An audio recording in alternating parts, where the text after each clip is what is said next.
Hello everyone, my name is Zenitsu and I'm back with another episode of Spoiler Sundays. So this is the time of the week where I take a look at all of the Digimon cards that we got spoiled and, well, talk about them. So we're just blazing through BT10 just because the release is happening relatively shortly in Japan, so we need to know what all of the cards are going to do before the set is actually released. So we got another ginormous batch of cards, and with these batch of cards, we're probably roughly around 75% of all of the current cards in BT10, so within the next week or two, we should be wrapping it up shortly, and then we'll move on to whatever they have next. But for now, let's just talk about the cards that we currently got. So first up, we have Defense Plugin C. So yes, Defense Plugin C is another plugin. This is most likely going to be one to played in combination with the Renamon line that we got in EX2 Digital Hazard. So this is just looking to be another good card to possibly include there. So what this card is doing is, like all of the other plugins, while you have a tamer in play, you could use this ignoring its color requirements, but it's a black option natively. And unlike a lot of the other plugins, it actually has a relatively high play cost of being able to be played for 5. So most of the plugins have 2 or 3, so this is supposed to be a little bit stronger. So what this card is doing is it has the main ability where one of your Digimon gains blocker and reboot, and it can't be deleted by the opponent's card effects until the end of the opponent's next turn. So that's just a really powerful defensive ability, shutting off a lot of control elements that a lot of decks like to incorporate normally. It doesn't bypass all removal effects, it just bypasses a good number of them, making for a really good card to just want to try to end your turn on, or in the Renamon line, try to use it to play it for free to be able to get this very powerful protection ability. Then it also has a really solid security ability where you get to reveal the top 3 cards of your deck, then you get to play 1 Digimon with a play cost of 4 or less from among them for free, and then you get to return the rest to the bottom of your deck in any order, and then add this card into your hand. So not only is it just allowing you to get another Digimon body off of the top of your deck, but this card's going into your hand so you could use it at a later turn, making for a really good card to use overall for that Renamon deck, or just black decks in general, just because you could use this in combination with, let's just say, the Skull Knight deck to be able to use this to bring out Skull Knightmons and do very powerful Skull Knightmon things. And speaking of the Renamon line from Digital Hazard, we actually have a new card to accompany that in the form of Sakuyamon Maid Mode. So Sakuyamon Maid Mode is a pretty interesting card because for a yellow level 6, she could Digivolve for 3 off of a level 5, which is average, but she also could Digivolve for 2 on top of a level 6, and her stats aren't really anything too special in terms of her DP, she just has a nice solid 11,000 DP. So what you want to do with this card is obviously Digivolve Indoor, because her when Digivolving ability is really nice, where you get to use an option with plugin in its name, or a yellow option with a memory cost of 5 or less from your hand, and ignore the color restrictions without paying its memory cost. So if you don't have a tamer on the field to be able to utilize your plugins, she could still allow you to use virtually any plugin with this ability. Then after you use that option, instead of trashing it, you get to place it on the top of your security stack face down, so you're guaranteed to get the security effect off of that plugin, making for some very powerful lines of play because it's another really solid way to recover your deck and rig your security, which is something that yellow is all about. And then her secondary ability is a pretty interesting ability where it's a when attacking ability where this Digimon can Digivolve into a Sakuyamon from your hand for the low cost of 1 and ignore its Digivolution requirements. So it technically does have an alternative way where you could use this card to Digivolve into another Sakuyamon, so I guess the whole intended purpose is Digivolve up into this, use a plugin, do some powerful things with said plugin, then swing with this, Digivolve into the other Sakuyamon to do what the other Sakuyamons want to do. So this is just looking to be a very powerful card for that Renamon deck, and I'm really excited to see what they could possibly do with that deck with other cards in the set, if it's going to get any more updates. And speaking of Digital Hazard decks getting some updates, next we have a new version of Justimon. So this is Justiman Critical Arm, and stat-wise he really isn't doing anything too special for being a black level 6 Digimon. But he does have the alternative Digivolution condition, where you could Digivolve him on top of a Justimon for 1. So you could either Digivolve him for 3 like normal, on top of a level 5 or 1 on top of a Justimon. And you want to do that because his when digivolving ability states that by returning one card with Justimon in its name, other than Critical Arm from its digivolution source back to our hand, we get to delete one of the opponent's Digimon with a play cost of 9 or less. So that's kind of just been Black's whole shtick, is de-digivolve, make them weaker, then have alternative ways to delete them, and this is a good way of deleting the opponent's Digimon because it's going to be able to delete almost to any level 5 or below Digimon with that play cost. And then on top of that, he even has a nice when attacking ability, where if you have a tamer in play, this Digimon may digivolve into a Justimon in its name other than Critical Arm from your hand by ignoring its digivolution requirements and only paying 2. So you do have the ability to reuse the Justimon that you just got back into your hand to make some very powerful follow-up plays with, because the old Justimon was also looking to be pretty strong in Digital Hazard. And speaking of Justimon, we actually have a new option in the form of Justice Kick. So Justice Kick is a 12-costed black option, but that's okay because like Shine Greymon, which is kind of what Justimon is kind of mirroring, except more aggressively, he also has the condition where when you play this card, for each tamer you have in play, you get to reduce its play cost by 1. So we've seen this type of ability before with, again, Shine Greymon as the best comparison in the form of Glorious Burst all the way back in BT02. But this card is a little bit better just because it actually has a security ability. But I'll get into that in just a moment, and its main ability is still pretty good, where we get to play a card with Justimon in its name from our hand without paying its memory cost. I mean, obviously because this card's already costing a lot.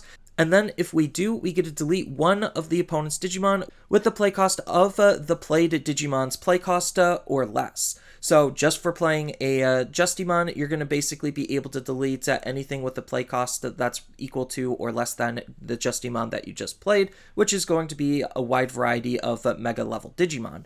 Then its security ability allows you to play a black tamer from your hand for free and then add this card into your hand, not only having a tamer to have it make it in reduced cost, to make this card a little bit more efficient when you actually are going to use it. Next up, we have Dokumon. So Dokumon is, for the most part, a vanilla Digimon. It does have the alternative digivolution ability where you could digivolve it for 0 on top of a level 2 with Cross Hearts in its trait. So it's just another card to try to fit into that Cross Hearts trait, but stat-wise for being a red level 3, it really isn't doing anything too special with a hard play cost of 3, 0 to Evo, and 4000 DP. Next up, we have the red option card in the form of Soaring Through the Sky. So this is a Cross Hearts option card, and it is 2 to hard play with a nice main ability where we get to activate one of the following effects, and then if we have a Digimon with Shoutmon Cross 5 in its name in play, then we get to activate all of the effects instead. So the 2 effects that this card has is either one of your Digimon with Cross Hearts in its trait gains security attack +1, or we're drawing 2 cards, and then like the card stated before, if we have a Shout 5 in play, then we get both of those abilities, making for a really strong option card if you have that line of play. But even just at worst, gaining one of those 2 abilities for 2 is relatively decent. Then it has the security ability of adding it to your hand, so like all security abilities with this effect, you get to use it whenever you feel like is the most opportune.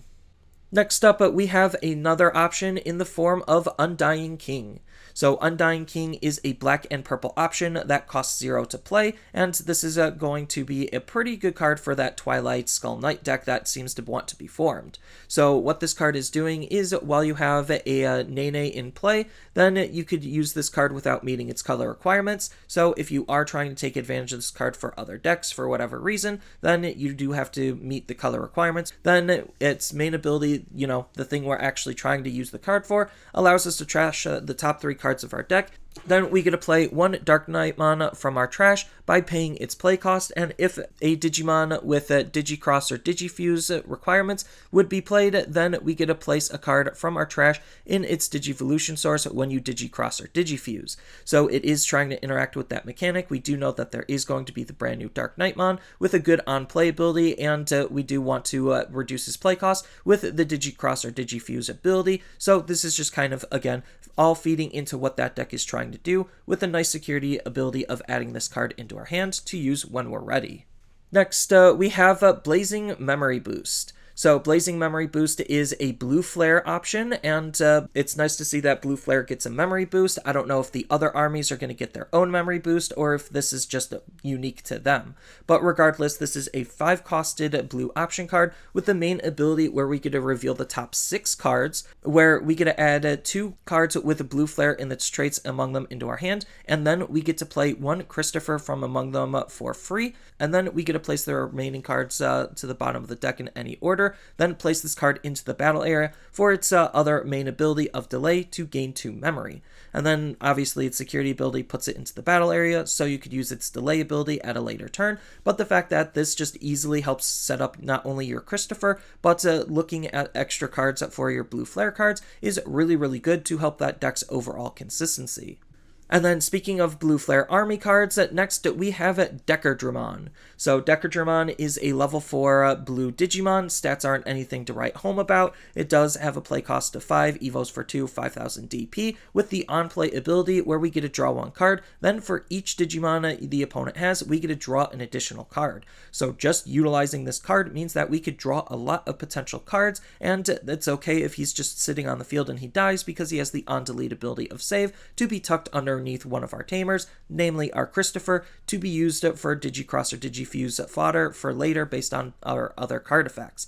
And it does have an inheritable ability for our higher level blue flares to want to use, where during all turns, while the opponent has 2 or more Digimon in play, then this Digimon gets plus 1000 DP, making it a little bit harder for the opponent to interact with our Digimon and making our Digimon a little bit stronger to beat up into the opponent, whether it's attacking their Digimon or attacking their security. Next up, we have another blue option in the form of PlasmaDecker Launcher. So PlasmaDecker Launcher is going to be a 7-costed option, so we do have the ability to use this in some various other decks if you are trying to use blue options, like the Starmon deck, because the Starmon has some easy access to blue based on the tamer that they want to be playing around with, but regardless, this is meant for the blue flare army deck to act as their big removal. Even though it's not directly interacting with blue flares, it doesn't necessarily matter, that's just kind of the theme on what they're trying to go for. But this does have the ability to actually reduce its play cost, where when you would use this card, if the opponent has 2 or more Digimon in play, then you get to reduce its play cost for using it from your hand by 2. So it could potentially be a 5-costed blue option with the main ability to return one of the opponent's level 6 or higher Digimon back to their owner's hand. We've seen cards similar to this before in the form of Hell's Gate, where it's just looking to remove specifically level 6 and higher Digimon. Then it has the security ability to return one of the opponent's Digimon back to their hand, regardless of level requirements, so it is kind of just a interesting take on the Cocytus Breath formula. Next up, we have Skull Baluchimon. So Skull Baluchimon is a Undead X antibody, so it seems like it wants to fit in with that Undead X antibody deck that started to form in BT10. So this is just a good card to help flesh that out because it has the ability where when you trash this card from your hand by using one of your own card effects, you may Digivolve one of your Digimon into a purple Digimon with Undead or Dark Animal in its traits from our trash for its Digivolution cost. So this just helps Digivolve out of our trash, which is what that Undead Dark Animal sub-theme was going for in BT10. Then it also has a nice when Digivolving ability, where if this Digimon Digivolves from the trash, then it gains the on-delete ability of deleting one of the opponent's Digimon until the end of the opponent's turn, to allow us to use various other synergies with that deck. Next up, we have a new version of Kokumon. So this version of Kokumon is going to, again, be a green level 3, and he has the inheritable ability where during your turn once per turn, when this Digimon attacks and delete one of the opponent's Digimon, then we get to gain 1 memory. So we've seen this ability so many times on so many other cards and so many other levels that it was kind of surprising we didn't have it on a level 3, and well, now we do. Next up, we have a new version of Gazimon. So Gazimon is returning back to purple, and this is actually a pretty decent Gazimon for purple to be playing around with. So it has the nice inheritable ability where during both players' turns, while there are 10 or more cards in your trash, then this Digimon gains retaliation. So it was kind of weird that we didn't really have a good Gazimon to interact with Gazimon X Antibody, and I think this is supposed to be that card where it's going to be the base Gazimon for us to use, but regardless, regardless, this is just a good inheritable ability because purple has the ability to fill up its trash relatively quickly, relatively easily, and the fact that it just natively gives retaliation during both players' turns makes your Digimon a little bit harder to interact with for the opponent, especially if their game plan is based around trying to attack into their Digimon to trigger piercing or various other abilities. And speaking of piercing, next we have Justman X Antibody. So we knew Justmon was going to be getting a huge boost not only from the starter deck, but an X Antibody in the set, and, well, here he is. This card seems like it wants to be played off of the starter deck Justmon just because of its abilities, where it just natively has piercing, so the Justmon from the starter deck doesn't do anything with piercing, and you have to give it alternative ways to make it have piercing, so that's kind of my thought process, but you could use this with the old Justmon as well. But what this card is doing is, yes, it could digivolve from a Justmon for 0, or like all of the other red level 6s, could digivolve for 3 off of a level 5.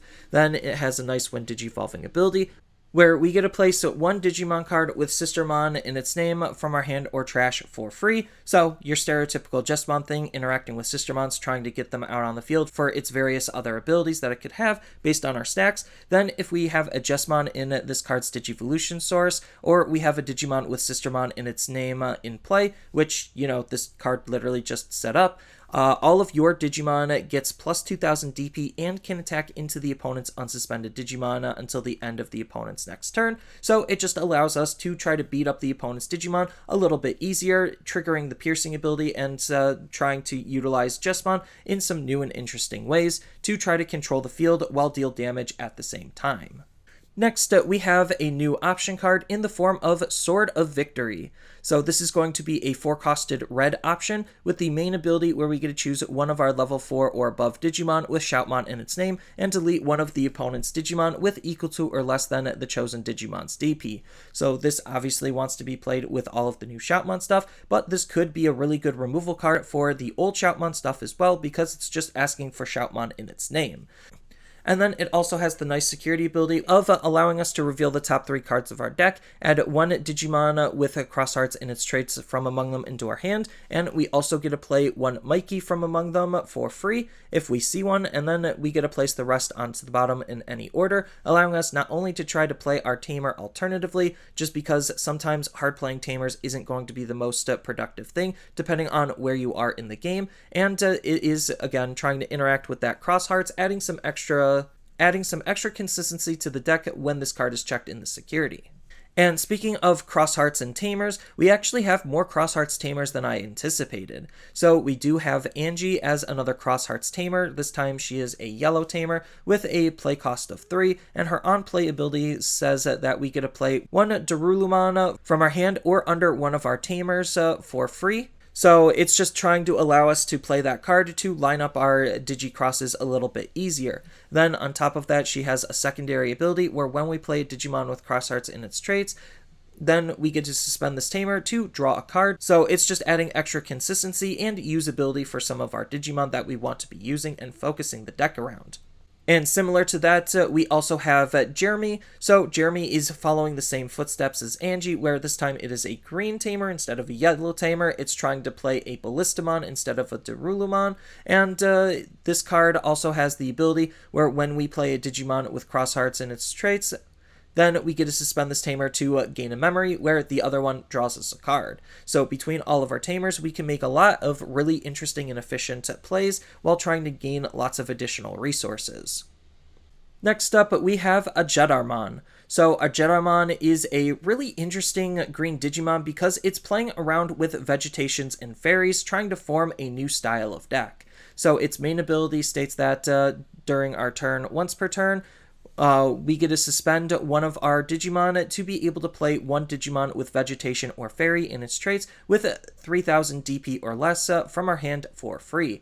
So green kind of does want to interact with suspending our Digimon. We've seen this type of ability, not exactly like this, but we've seen Digimon want to suspend themselves for various benefits in green before with the Shivamon stuff, so this could help be maybe played around with that. But regardless, it's still just looking to be a pretty interesting Digimon because being able able to just play extra Digimon for free is super strong, and free value is good value, especially when you could digivolve this into something like Shivamon, where it actually wants to be suspended, and utilize Digimon that are suspended. Then it has a nice inheritable ability where during your turn, once per turn, when one of your Digimon becomes suspended by a card effect, then we get to gain 1 memory. So this time it's trying to interact with the fact that we want to suspend our own Digimon down, which could be a relatively interesting strategy for green to adopt, because usually that's kind of counterproductive, because then it leaves our Digimon open to be attacked. But depending on the buffs that we already have and could get later,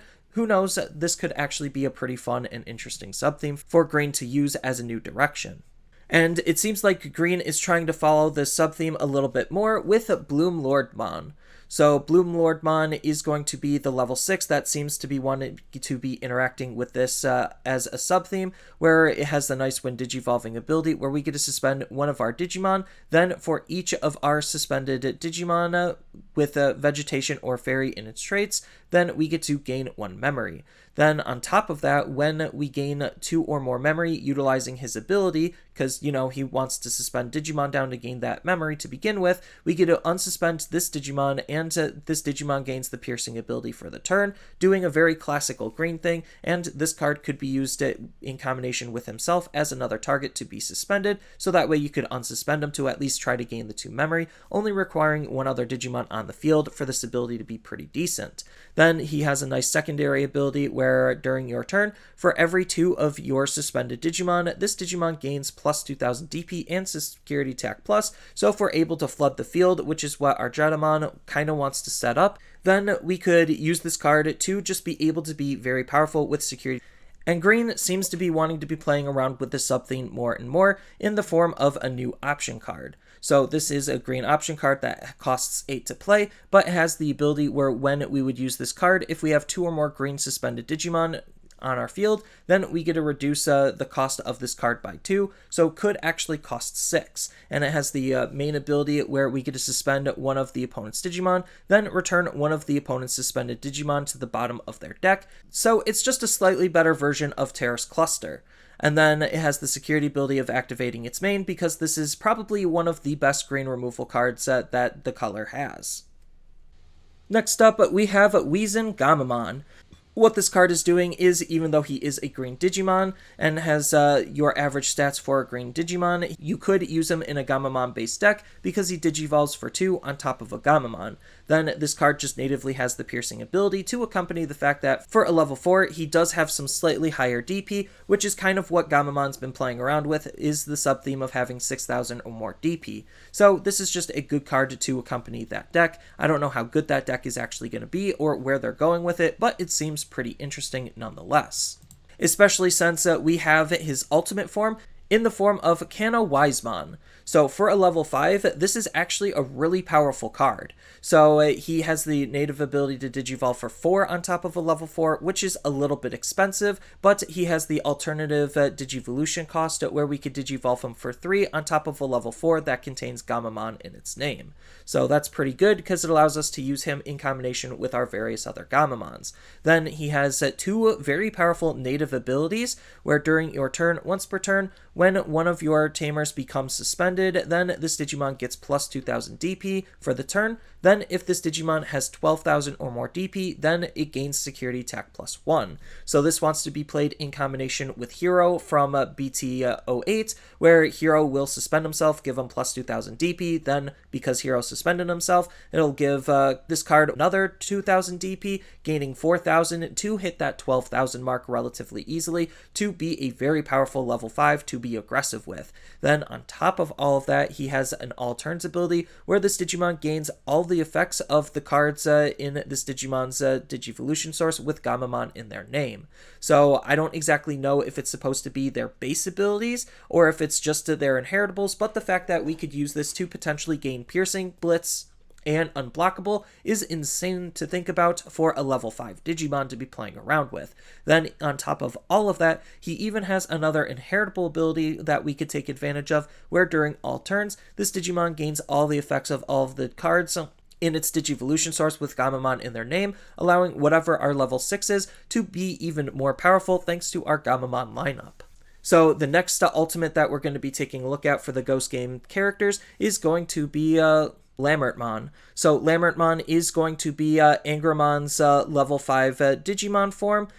We didn't necessarily get those spoiled from Ghost games, and they weren't revealed in Ghost games. We got them spoiled from the Vitality bracelet. So what this Digimon is doing is, for a level 5, it's actually pretty strong. Stat-wise, it has 9,000 DP, which is a little bit on the higher side, but this card does have 3 abilities for a level 5 Digimon. So its first ability is a when Digivolving ability, where we get to suspend one of the opponent's Digimon. So, you know, the classic green thing where we just want to try to beat up their Digimon, and we kind of saw that Angramon wants to be playing around with that sub-theme. Then it also has a secondary ability where at the end of the attack, once per turn, when this Digimon deletes an opponent's Digimon by battle, it makes this Digimon active, so that way this card can even multi-swing, which is a little bit unusual because we haven't really seen that very often in green before.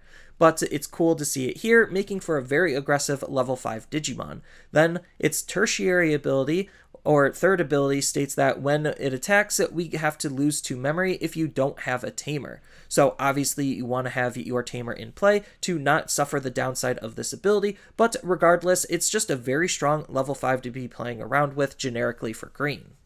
And similar to that, we also have Jellymon's ultimate level Digimon as well, in the form of Tethysmon.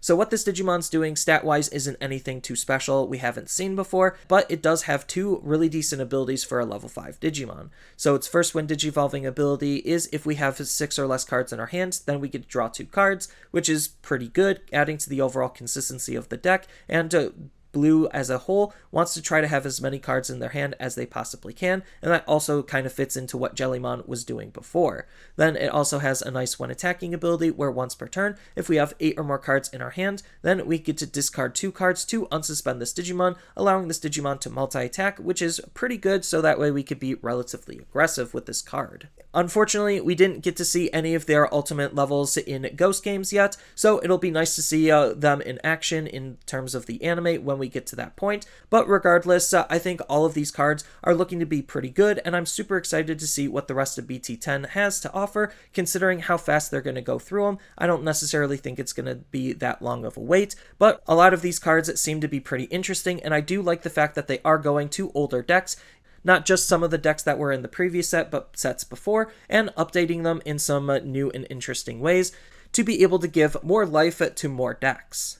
So that's all I really have for this video. As always, feel free to tell me your thoughts down in the comments below, and down in the description below are a couple of different ways you could support me and the channel. So I do have a TCG Player affiliate link, so when you use that link to buy cards off of TCG Player, then some of that money will go to supporting me and the channel. I also do make and sell playmats over on Overcard Gamers on Facebook, so when you buy a playmat with my design, then some of that money will also go to help supporting me and the channel. And on top of all of that, I do have a Twitch account over on twitch.tv/Zenitsu, so giving me a follow and a subscription also helps support me there, and I do play Digimon on top of various other games on that platform as well. So thank you everyone for watching, and as always, don't forget to like, share, and subscribe for more content, and I'll see you in the next video.